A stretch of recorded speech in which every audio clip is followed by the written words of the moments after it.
Welcome back to the Black Table here on the Black Star Network.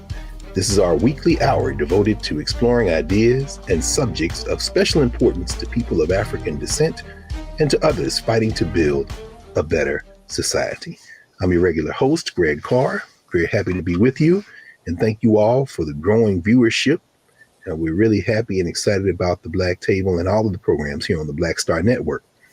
Well, today we have invited our regular legal roundtable scholars back for a conversation. It's been a busy Supreme Court term, as we know. We've had several conversations stretching back into the months preceding the confirmation of Ketanji Brown Jackson, and we've talked about all of the major cases before the court this term, some of them quite extensively, i.e. the affirmative action case. But the first week of December, there were two cases that the Supreme Court heard that are potentially transformational, not only to the United States, but in many ways the history of jurisprudence in the structure of this country that we call the United States of America. Moore versus Harper, which was argued on the 7th of December, and 2 days before, 303 Creative Limited Liability Corporation versus Elinas. And back with us today to talk about both of these cases in the context of what was argued and the meaning of these cases, we've invited back, of course, our regular legal roundtable, Professor Angela Porter of the American University, Washington College of Law, and Professor Valethia Watkins of Howard University, Department of Africana Studies, and the director of the Graduate Women's Certificate Program. Welcome back. Welcome back, scholars. How y'all doing? Hey, good morning. It's good to see you all, albeit under some very austere circumstances. Heard a lot of alarming kind of bell ringing as it relates to these particular cases. And of course, in the oral arguments, we've heard everything evoked from black children in Klan outfits to Scientology and all kind of other things in various and sundry examples. Why don't we start before we get into either of the cases with some of your impressions on this current Supreme Court term? Are either of you surprised by what we've seen unfold, given what we anticipated might happen with this so-called supermajority of the conservatives on the court? I would say not surprised, because none of these cases should be viewed in isolation.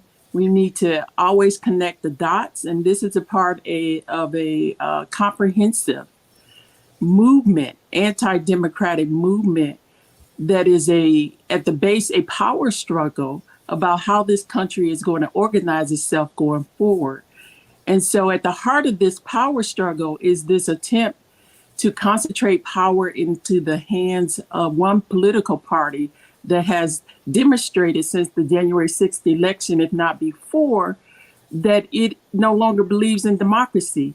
And at every single angle, it is, in terms of government, it is attacking the system. And so these cases are interrelated, as when we talk about them, they're going to unfold, but they're building incrementally this kind of firewall against being accountable to the people. And so we can't get weary, because when we look in the context of this recent election and the people did what was necessary to try to hold this movement at bay, the movement has not stopped. And so they don't get weary. They continue on. So when they suffer a defeat, they just come up with a new scheme to get their political way. And so we have to be just as tenacious, if not more, because we really have a competition of visions of what this country will be. And we have every right to stand up for the vision that is for justice and fairness. And we have to push that we have to give birth to that, because clearly they're trying to kill it in the cradle. How about that? Working real hard. In fact, I'm glad you raised that. And Professor Porter, it reminds me of the recent news that Kirsten Sinema has switched her party affiliation to where she was all along, which is, I think she's calling herself, she's a member of the Sinema Party, if I'm not mistaken. But at any rate, at least with the victory in Georgia, there should continue to be actually more momentum to get this federal bench stocked with more judges. So I wonder if you have any thoughts about what we're seeing in terms of this court and whether or not it's unfolding the way you anticipated it would unfold. I wholeheartedly agree with Dr. Watkins' read. I mean, this is a strategic, long-range attack on ideas about democracy. It's also a carrying out of the white nationalist, white supremacist agenda. We talk about almost everywhere with you, Greg. We talk about make America great again and what that means. And going back to the days before the Warren Court or the Constitutional Revolution of the 1950s and 60s. And so it is all part of that game. I think what I wish people understood was how interconnected this all is to things like cinema, to the Congress, to Senate confirmation hearings and presidential elections, because they are trying to put people in the judiciary, in the Article 3 federal judiciary, which has lifetime appointments, so that they can carry out this agenda in the courts. They want to cheat. They want to discriminate. That's a summary of these two cases we're going to talk about today. They want to cheat and they want to discriminate, and they can do that through use of the courts. One last thing I would say to pay attention to is that story that came out about Reverend Schenck and Justice Alito and his implication that Alito and or his wife leaked the opinion from Hobby Lobby, a case involving contraception and corporations and religious freedom. Mm-hmm. What's stark about that expose is just how susceptible the court is, and all courts are, to this sort of agenda and this lobbying and this, right-wing, fundamentalist Christian, anti-Black agenda, and how tied up federal judges are in that agenda. And so this is a serious thing that's unfolding, and we ought to, as Dr. Watkins said, be very attentive to it and connect the dots between these cases, because each case in isolation is going to look like, limited, but this is expansive.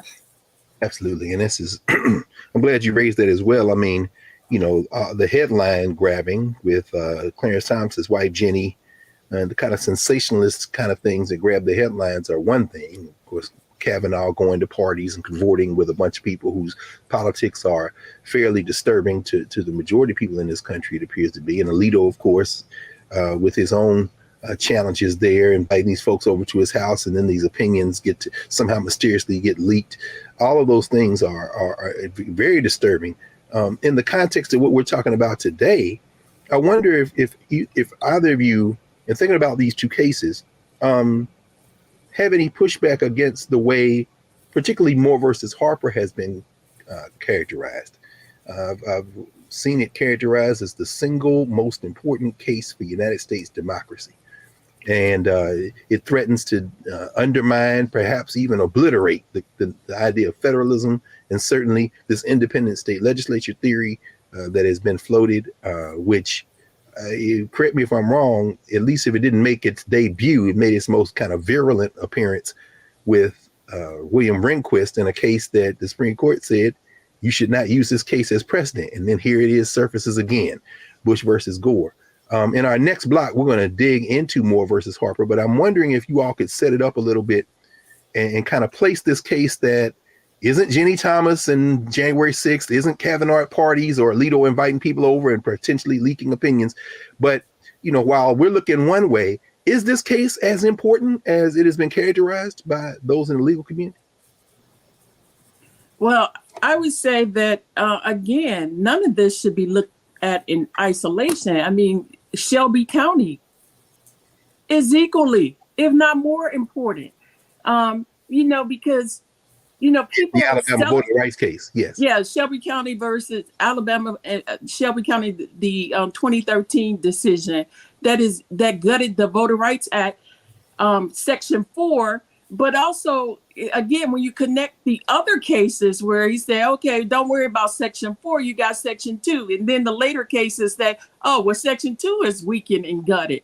And so these cases collectively are stripping people of power and concentrating power in the hands of one political group.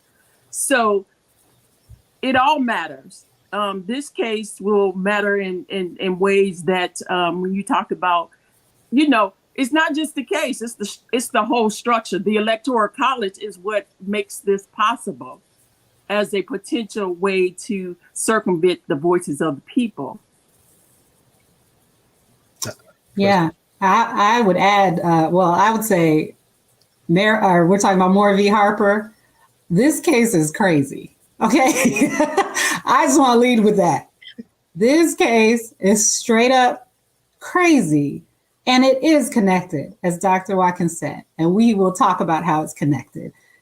But what's at stake? Elections as we know them. What's at stake? No checks on the state legislature when it comes to elections.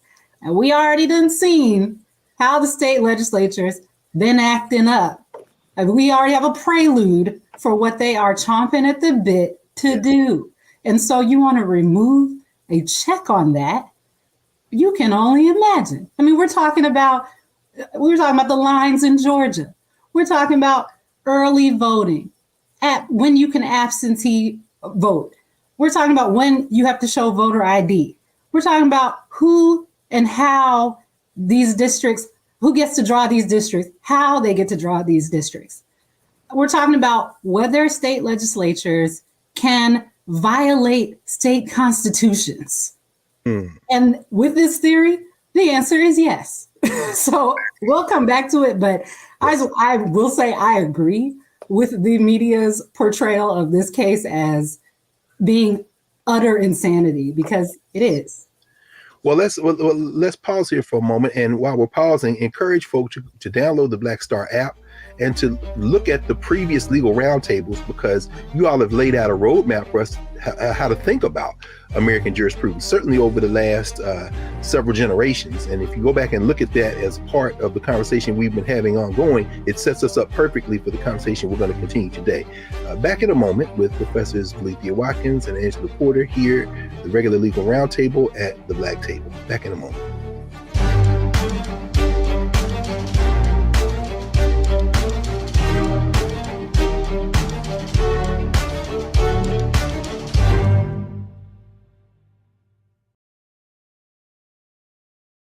Black Star Network is here. Oh, no punch! I'm real revolutionary right now. Thank you for being the voice of Black America. All momentum we have now, we have to keep this going. The video looks phenomenal. See, this difference between Black Star Network and Black-owned media and something like CNN. You can't be Black-owned media and be scared. It's time to be smart. Bring your eyeballs home. You dig?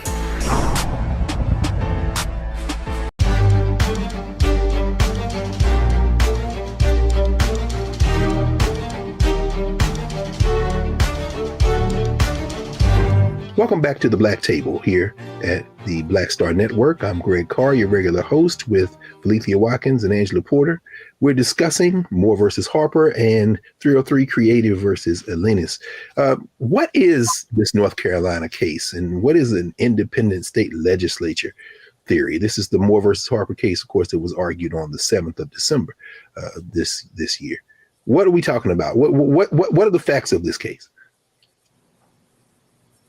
Well, first of all, the name, let's look at the name of this so-called theory. And I say so-called because it's actually a Republican driven, the Republicans are behind it, and it's a Republican, more so of a political scheme and less of a actual legitimate theory. The name is dangerous and controversial because it's Orwellian in a sense.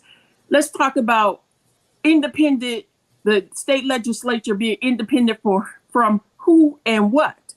Independent from state from state courts, independent from state constitution, and taken to its logical extension or conclusion, independent from accountability to the voters if they have their way.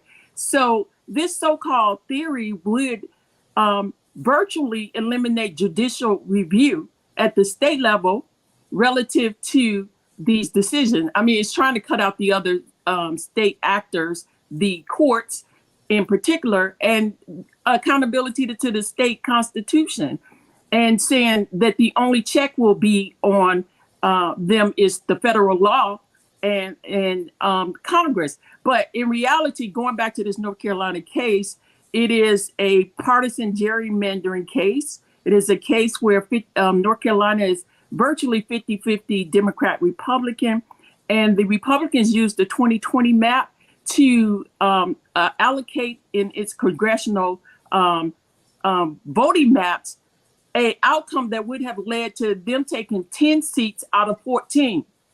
And like Wisconsin. It seems like they must be coordinating. Wait, I guess that's what ALEC is for. They seem to have to coordinate. You see this in these other states. So they were going to have a super majority that didn't reflect the voters. Right. The voters are voting.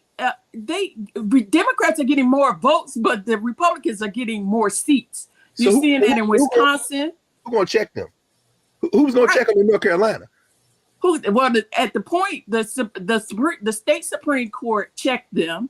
And the state Supreme Court said this is in violation of the free and fair clause of the state constitution. Okay. And so therefore they had an independent body redraw the map, and lo and behold, with a fair map, the Republicans won 7 seats and the Democrats won 7 seats. Okay. So it matters. You can vote, but if they rig those voting maps, then they could dilute the vote, even negate the vote. It becomes another tool in their toolbox. So that's the end of the story then, right? I mean, the state legislature tried a power grab based on gerrymandering.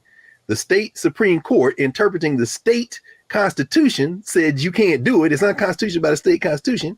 And they ruled against these folk. And that's the end of the story, right? It's a state issue. No, they ran to the Supreme Court and filed on a shadow docket an emergency appeal. Now the Supreme Court in the United States had nothing to do with it. It's the state constitution. Right. Wow. Right. Absolutely. Wow. It should have been. I'm just going back again to basic civics. Those people who were fortunate enough to take it.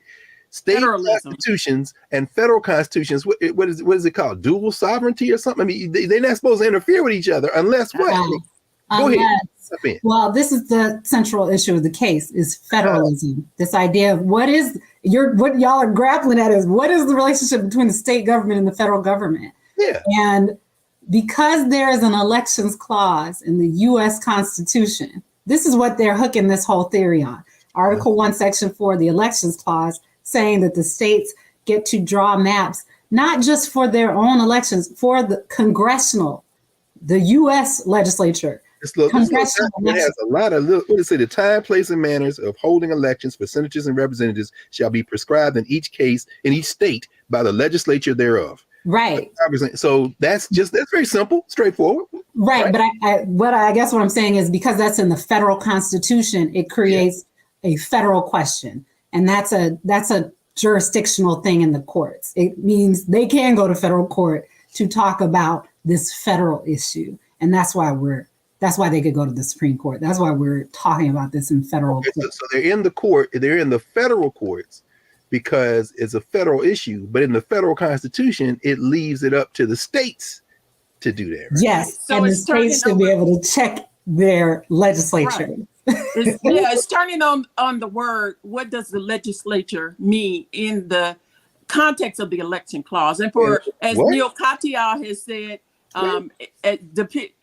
his arguments, for 233 years, the legislature was understood not in the way they are arguing before the court. It was understood that the state legislation is dependent on being consistent with the state constitution, and the state courts get to decide whether or not the state legislature has overreached or is not constitutional. That seems pretty straightforward. I mean, it says legislature. So that doesn't mean courts, right? Legislature just means the House and the Senate of any state, right? It doesn't mean the courts. No, that's what she's saying. And that's what Neil Katyal, as Dr. Watkins just mentioned, said. You got to love Neil Katyal. Y'all might remember him if you paid attention to the Chauvin trial, because he was pro bono special attorney in that case representing the state of Minnesota. The killer of George Floyd, the convicted the George Floyd murder case. Yeah. And so Neil Katyal is former Solicitor General. He's argued before the Supreme Court many, many times. I think he broke Thurgood Marshall's record as being a non-white arguer before the Supreme Court. So what is he saying? Legislature doesn't mean legislature? No. Neil Katyal is representing Common Cause in this case, which is saying that they shouldn't be in the state independent state legislature theory. He's saying legislature means the whole state apparatus. And I love how he called out Justice Thomas during his oral argument. He basically said, and I quote, Justice Thomas, if I may, in the 2 decades I've been arguing before you, I've wanted this precise case because it speaks to your method of interpretation, which is history. I mean, he straight calls him out. And what Dr. Watkins, you just said, for 200 plus years, legislature doesn't mean House and Senate exclusively. It means, as you say, Professor Porter, the whole apparatus, the power that makes the laws. So when they said legislature, they did not mean just the people in the House and Senate of a state. They meant every. And so Katyal brings Clarence Thomas out on this. I mean, is this settled law? Like you say, Dr. What, 200 some years? 33 years. I mean, Katyal points to the contemporaneous documents. Oh, he's like, we can start with the Articles of Confederation, the first iteration of the Constitution. I was just those oral arguments. I'm like, wait a minute, they going back to before there were any state legislatures to make this point. The Articles of Confederation. He points to that, which was in place from 1781 to 1789. He points to the Federalist Papers in the late 1780s, where they're not even thinking about this issue, where they're suspicious of state legislatures and basically saying they need to be checked. And then he also brought in this, lastly, he brought in this instance from New York in 1792, where there was some commission that consisted of governors, executive branch, not the legislature, and judges, judicial branch, not the legislatures, in New York. State level election plans, election procedures, because they said they went against the state constitution. So he's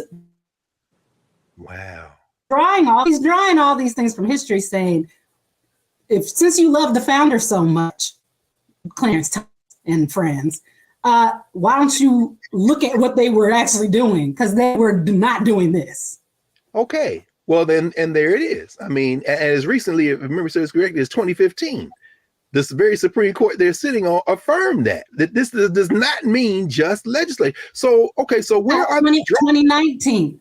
Oh, 2019. Rucho case. But look, jump in.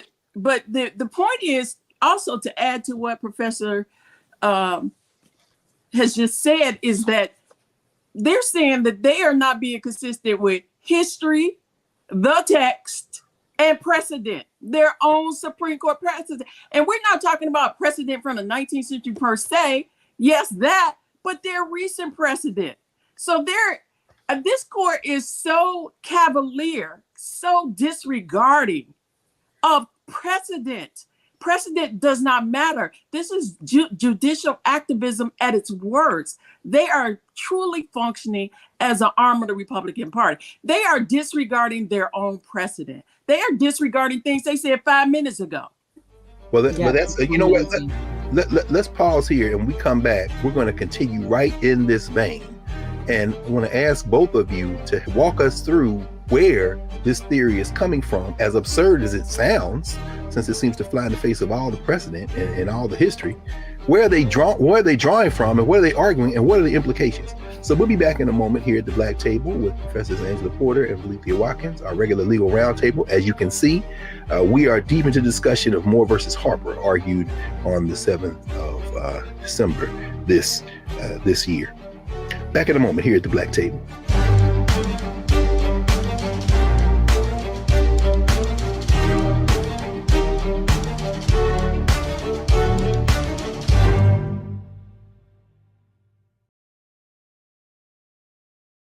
Don't you think it's time to get wealthy?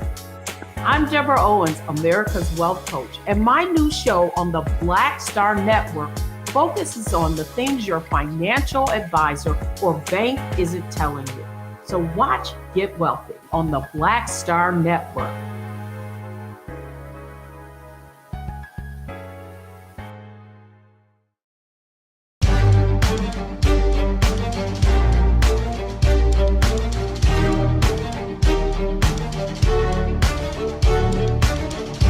Welcome back to the Black Table here on the Black Star Network. Remember to support the Black Star Network, download the app, tell your friends. Our community is large and growing, and we're grateful that you've tuned in again today here with our legal roundtable discussing Moore versus Harper and the 303 Creative case, but we'll get to 303 Creative a little bit later. All right, so when we paused, I wanted to ask you a question. Where are these folk getting this independent state legislature theory, which doesn't have any traction in terms of any court ruling up until now? You alluded to it at the very start, the 2000 Supreme Court decision, Bush versus Gore, when the Supreme Court decision based on the Equal Protection Clause stopped the Florida State Supreme Court, so therefore did not defer as usual to the state court, stopped them from counting the votes, the recount. And so therefore, Justice Rehnquist, in a concurrent opinion, began to outline this independent state legislature theory. And also take note that the current court members, Roberts, the Chief Justice, Kavanaugh, and Amy Barrett, were on a part of the legal team that was involved in the battles of the Bush v. Gore decisions. So that's part of it. But also you got to look at the fact that this so-called theory, this political scheme, was at the center, was the centerpiece of let's go back to the 2020 election and the efforts in the courts and beyond to overturn the 2020 election and reinstall the former president. This was the centerpiece theory that they were using to justify those actions. 62 courts rejected that, and the majority of them, not majority, but many of them were state courts. And so this very theory would cut the state courts out of this conversation. So I should add a note though, quick. Barrett, she was involved in the litigation related to Bush v. Gore, but not Bush v. Gore proper. She was arguing against the independent state legislature theory, which actually leads us to another point, which is this is a results-oriented thing. Okay, they're using theory to get to the results that they want. Barrett is arguing back in 2000 to try to get Bush to win, but in their specific case, she's arguing against the theory because they need the state courts to say they can count these Republican absentee ballots in her issue. So it's this narrow issue. Critical. Yeah, but it's all results-oriented, which goes back to your question of where does this come from? It comes from white nationalism. But you know, Carr, I would like to add this one small point. Again, when we look at Bush v. Gore, it was so outside of the boundaries or normal interpretation of the Equal Protection Clause. And I remember hearing clearly the court say that this case should not be used as precedent. It is very specific to this fact. That's right. But in reality, it is being cited for precedent, not only for this recent case, but in the cases leading up to this particular litigation. So again, they're ignoring their own precedent. So for folks, let me say for folks who may not have the legal background and maybe a little off in here, say, wait, hold on. Okay, it's very clear. In the year 2000, the state of Florida sent its electors to in the process, Electoral College. They were counting the votes for those who voted for Bush or Gore, and they were ordered to stop by the Supreme Court of the United States. There's no precedent for that because it was a state court, the Florida Supreme Court, that allowed them to continue to count votes. And this was strictly within the state legislature, state Supreme Court. And so you think, okay, it's not a federal issue. And Bush versus Gore, as you say, they intervened. The United States Supreme Court intervened in a state election. And that's why they opened that case, as you say, by saying you can't use this as precedent. Why? Because it's strictly political. But when William Rehnquist, near his death, spits out this silly theory, this independent state legislature theory, because I'm sure you all both remember, while the Supreme Court had allowed, or Florida had allowed these votes to continue to be counted, the state legislature in Florida was preparing to potentially award the votes to George Bush, regardless of what the popular vote came out to be. As you say, they were just looking at a way to give Bush Florida. The way they came up with was stop counting votes, because as we know, Al Gore was closing. With every wave of counted ballots, Gore was getting closer. Ended up with 537 or whatever he lost by. But anyway, I said all that to say. And remember, whose brother was running the state? Who was governor of Florida? Jeb Bush. Who was the Secretary of State? Catherine Harris. Who was on the Bush campaign? So that's right. There was no, kind of impartiality in the process. They were putting their thumb on the scale for sure. No question. And we might, so just to guess where you raised Professor Porter, it's very interesting. Comey Barrett, people are saying now, well, in this current case before the court, perhaps she's a swing vote, but you just explained why she wouldn't be a swing. She came out against the independent state legislature theory, not because on legal principle, but because pragmatically and politically, it might aid the guy she was caping for. Even Roberts and Kavanaugh on the other side. This is deeply disturbing, because you got people out there thinking, well, she might not be as open to the independent state. No, it's politics. So walk us through when we see this dead theory rear its head. I'm thinking about the Wisconsin case where Kavanaugh and Gorsuch, jump into that Wisconsin legislature, the Pennsylvania case in the election of 2020, where you see Alito gesture toward. Do they have the numbers now to enshrine the independence? Go ahead, John. Well, two things. So one, I think the majority of them are going to give credence to this theory, but they will differ on how, I think. Based on what I've heard in the oral arguments, and based on all that we've talked about, these conservative justices have different approaches. So there may be a plurality as to the breadth of this and how it exactly works. And I got a lot more there that I can talk about, but we don't have time. But I do think they're going to honor the theory, which does open up a whole can of worms. And I do want to say this before we move to the next case, which is, this impacts our people specifically as to racial gerrymandering. This case is about partisan gerrymandering. Walk us through that. And we talked about this in a previous show, but every state has equal protection clauses written into its state constitution.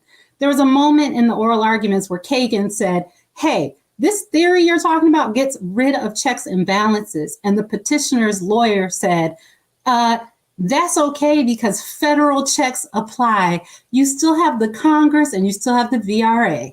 The Congress, which is a product of gerrymandering, and the VRA, which, as we've talked about, is being gutted as we speak, not only by Shelby County, but is about to be gutted by Merrill versus Milligan, the Alabama case we've devoted a show to. And so that's right. If you get rid of those things, you don't have checks and balances. Who is going to check the states about racial gerrymandering? No one. And so that is something that is not expressly stated in this case on its face, but that is definitely a result of this case. The amici have said that in some of their amicus briefs. We talked about it without even reading. That was before this even came up to oral argument, really. And it's a predictable outcome. So this does go back to white nationalism. This does go back to the hatred and loathing for Black people, for brown people. They are going to take us back to disenfranchisement if this goes through. Let me call a little bit of an audible today, because I think that while we might evoke 303 Creative today, I think we probably need to stay with this case a little longer, and maybe we'll do a separate one on 303 Creative, because this is so important. So help us. Worst case scenario, a state legislature could, if they uphold the theory of independent state legislature in its worst sense, they could, if let's say the citizens of Tennessee vote for someone other than the candidate that the legislature wants to win in a presidential election? Could they substitute the will of the legislature for the will of the voters of that state? Yeah, and I'll tell you how really quick. So we're talking about the Elections Clause, Article 1, Section 4, which is about congressional elections. It's not about presidential electors. Mm-hmm. The thing is, if they give credence to this theory as to that, the same language arises about the electoral college in the Constitution. They still point to legislature of the state. I mean, it's just like one, it would easily transfer to the electors. Absolutely. So that's what you're saying. I just want to make it clear, though, that is. We might even insert a graphic for both of those. Article 1, Section 4 earlier that you mentioned, and then in Article 2, Section 1, it says the executive power should be vested in the president. We know that. Then in the second paragraph, each state shall appoint in a manner such as the legislature thereof may direct a number of electors equal so forth. So you're saying that in that clause too, they could say, we don't care how you voted. In Alabama, you may have voted for X. We like Y. We own the legislature. We're gonna appoint the elector. It's statutory interpretation. If they say legislature means X in this case, then it means the same thing across the Constitution. So they don't even have to bring another case. That's just what it is. And again, the point you all raising earlier, in the history of the United States of America, legislature has meant the power to make the laws. So if they tried that in Alabama up until now, the Alabama Supreme Court interpreting the Alabama Constitution would tell the Alabama legislature that is unconstitutional by the state court. What they're arguing is, you can't check us with the Supreme Court of the state. You can't check us with the state constitution. We're going to use the federal constitution to give the literal legislature, House and Senate of any state, the power to do it where the hell it wants to do with nobody checking them. That's not overstating. Is that overstating it? No, absolutely not. And so they tried so it's broken down in both ways, as you say, the elections and the electors. The 2020 cases dealt with the electors. That was the whole fake elector scheme. That was the center of the argument. So they've already revealed they're going to do it with the electors. And that's what John Eastman tried to get the Arizona head of the Arizona legislature to do. Just put your own electors in. You the Arizona legislature. Right. And so people try to say, oh, well, you know what? They can't do that after the fact. They don't have to wait till after the fact. Once you give them this power, they can just say it beforehand that the state legislature exclusively has the power to determine the electors who will represent the state. This is a major and dangerous power grab that will make them totally, when they say independent, they mean independent of the state courts, the state constitution, and the voters. That's the most important part. So let's pause here, Prof. And when we pick up after the break, we're going to continue this conversation. And those of you who are looking forward to us discussing 303 Creative, we're going to have a separate Black Table on this, because Professor Porter, you were being prophetic when you said it's going to seem like the time goes and we didn't get into it. So we need to stay on this one. See if that's all right with you all. Is that okay? Yes. Very good. Then we'll be back in a moment here at the Black Table on the Black Star Network. Back in a moment.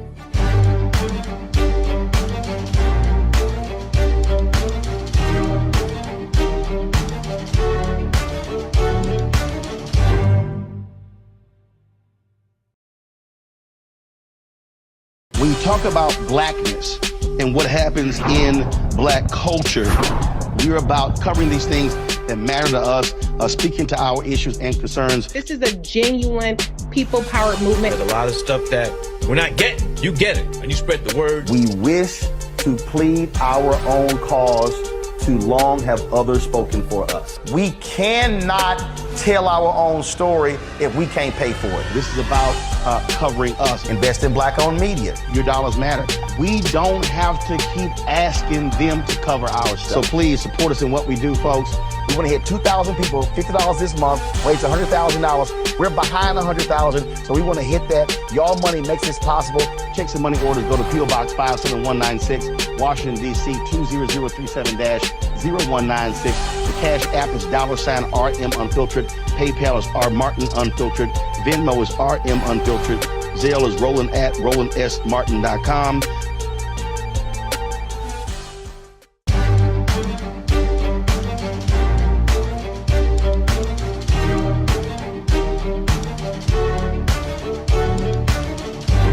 Welcome back to the Black Table here on the Black Star Network. I'm your host, Carr, and always reminding everyone to support the Black Star Network. Download the app, watch all of our shows. And today we are continuing with our regular legal roundtable, Angela Porter and Valethia Watkins, and we're talking about the case of Moore versus Harper, the independent state legislature case. And when we left, we were talking about the implications of this case. And listening to the oral arguments, was there anything that struck you all as particularly disturbing in terms of what might happen?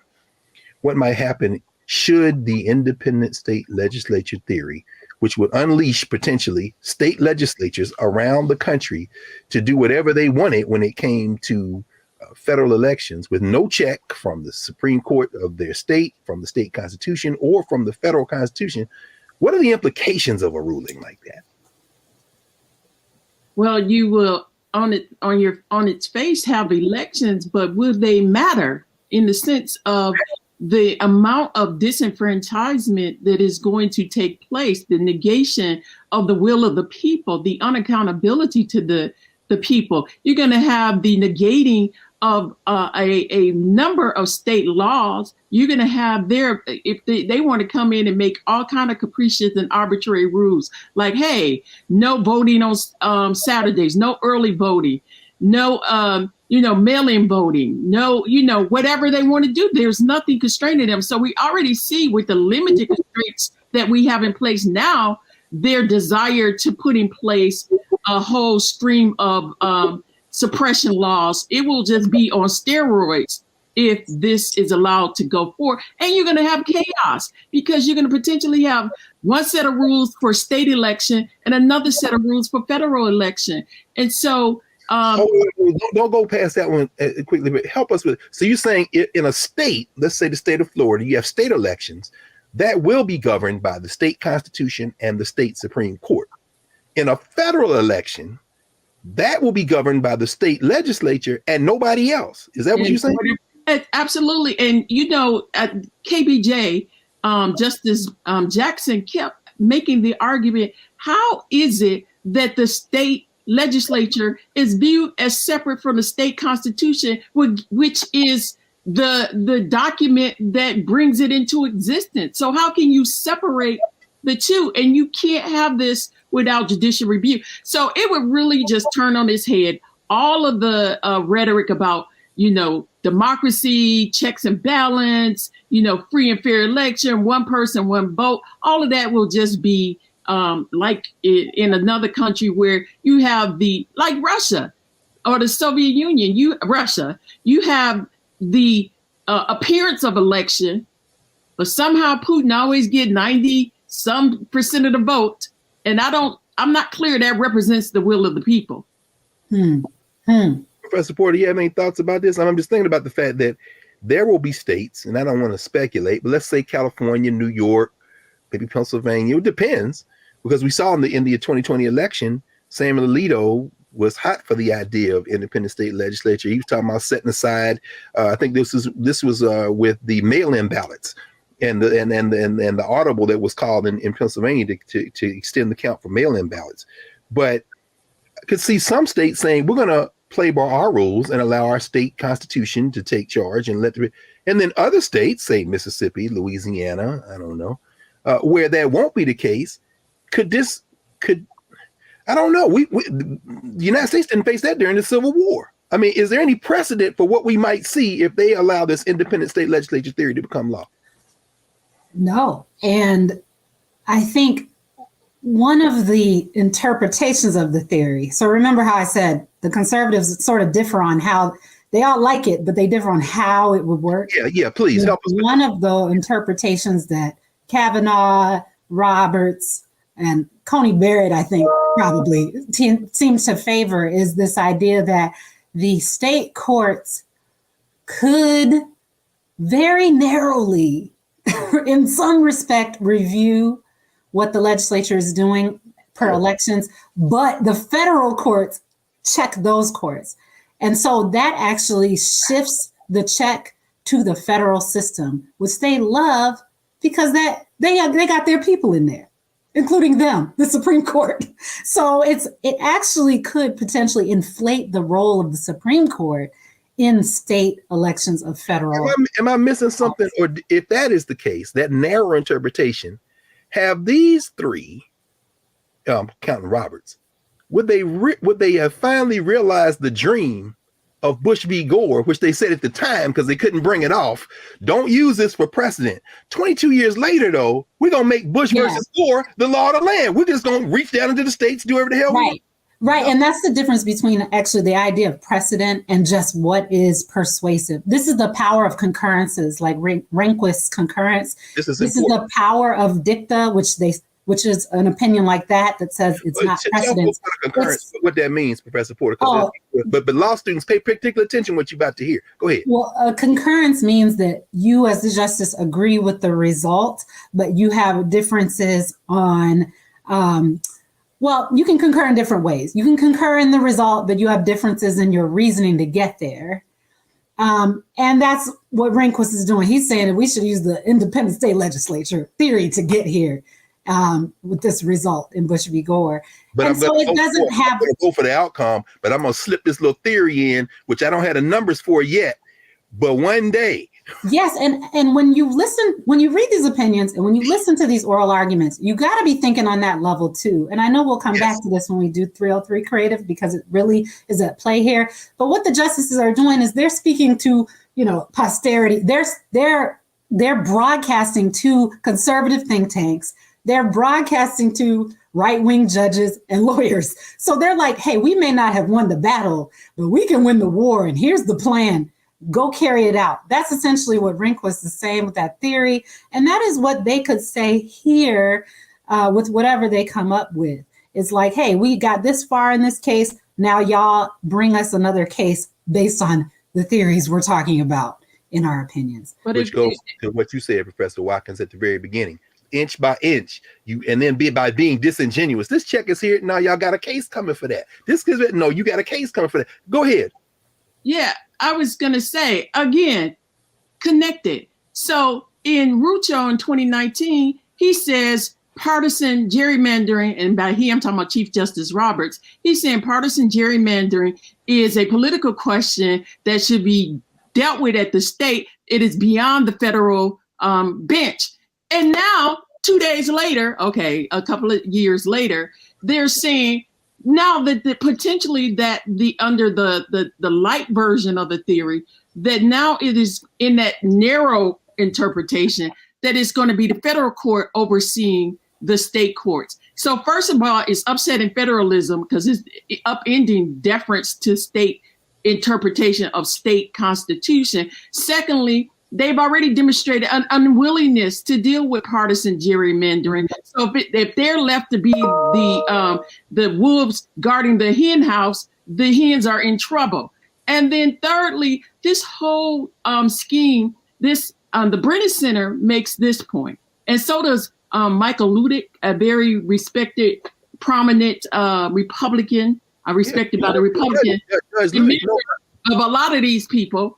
Mm-hmm. His point was, the Brennan Center basically made the argument, there's no such thing as a light version of this theory, that once you open this door, the theory is going to continue to expand and do the damage that it's going to do, light version or maximalist version. It is all not grounded in history, it's not grounded in text, and it's not grounded in precedent. So it is a radical power grab by the Republicans, and they're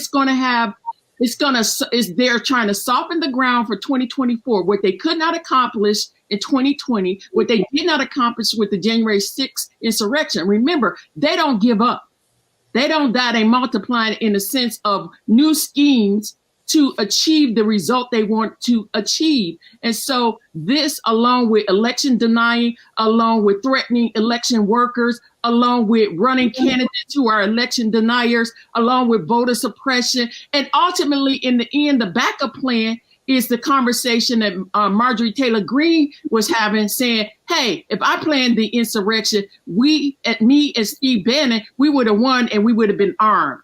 And then to say that was a joke is a joke, because the joke is on all of us if you listen to them, Because the bottom line, they've also laid the ground for political violence. And so in the context of this chaos, they are definitely priming their people for another violent attack. So this is, again, comprehensive on every level. This is a reaction to not just when we celebrate the demographic shift and different coalitions coming together.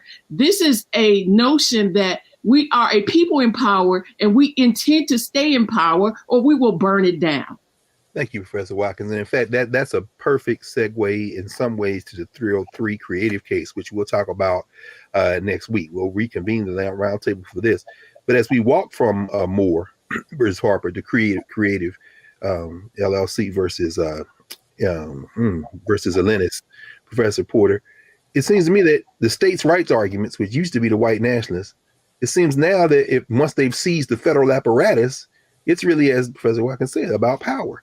If we can use the federal government to accomplish what we used to accomplish at the state level, we'll just switch sides and say the federal government should intervene to kind of protect us as we kind of move and do what we want. At the beginning of our hour together, you made a comment. You said, they cheat and they discriminate.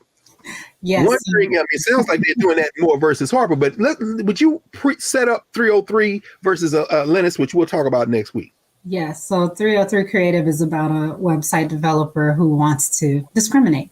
Moore v. Harper is about wanting to cheat in elections, and 303 is about wanting to discriminate. And on its face, it seems narrow. It seems like we're just talking about same-sex couples and whether creators like this website developer can turn them away. But what is at heart in that case is what is at the heart of it is this question of segregation. We're talking about public accommodations, protected classes, and there's no way to, as the Solicitor General for Colorado said, there's no way to cabin this to just a narrow situation. This would spill over into all of the protected classes: race, sex, religion, national origin. You're not saying that if I have a website and I don't want to build a website for same-sex marriage, that also means that I can segregate the bus and the train station and the restaurant? Those two things don't go together. That's the whole thing they're grappling with in the case, is you can't distinguish these things in any logical fashion. The petitioners are trying to, but there's no way to do that because it's so interwoven. This idea of messages and speech is so interrelated to identity. And I'll just leave on this note for people to kind of study up on. But Justice Sotomayor in that case references the case of Katzenbach versus McClune, Ollie's Barbecue in Alabama, which was about, segregation in a restaurant. And the argument there was essentially, hey, we can't have Black people in this restaurant because that would say that we endorse the message that we like integration. And so is that a speech issue or is that just discriminating? That's what's at the heart of 303. All right, you all. That means you have to come back next week, Professors Angela Porter and Valethia Watkins, part 2 of our legal roundtable around these 2 December cases that have been argued. And if it scared you, it should, because I know for the last 20 years, people have been writing articles about how John Roberts was going to use the First Amendment to get at some things he couldn't get at in the 14th. So this sounds like this case is right in that wheelhouse. So y'all make sure that you come back next week and we can continue. Thank you. Thank you, sisters. Thank you, sister professors, for joining us again at the Legal Roundtable, and we're looking forward to talk about 303 Creative next week. Thank you. Thanks, you all. Well, we're going to have a pause. I guess we could call it clearing the table, but since we're going to continue this conversation next week, we'll just reset the table. Back in a moment here at the Black Star Network.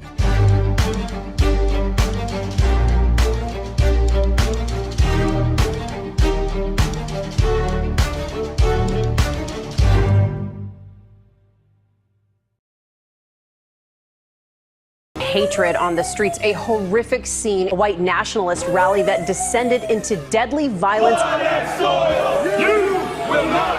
White people are losing their damn minds.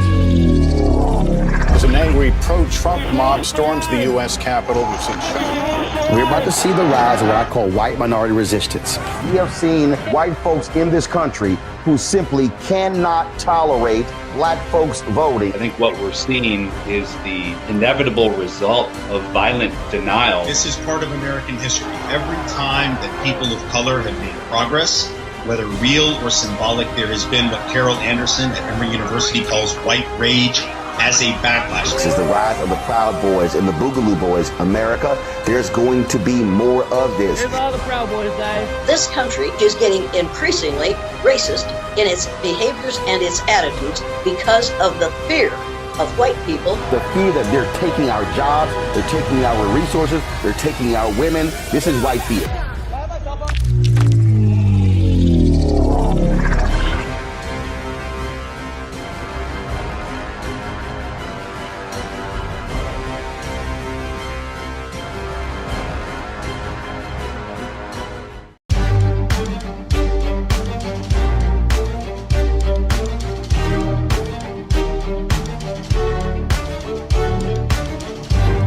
Welcome back to the Black Star Network. I'm your host, Greg Carr at the Black Table. Support all the shows on the Black Star Network. Subscribe to the app, download the app, and tell your friends. Thanking Professors Porter and Watkins for the latest iteration of our Legal Roundtable. We've been getting a lot of feedback from elders, from young people, from law students and professors, from folk just in every walk of life, and they're saying the same thing.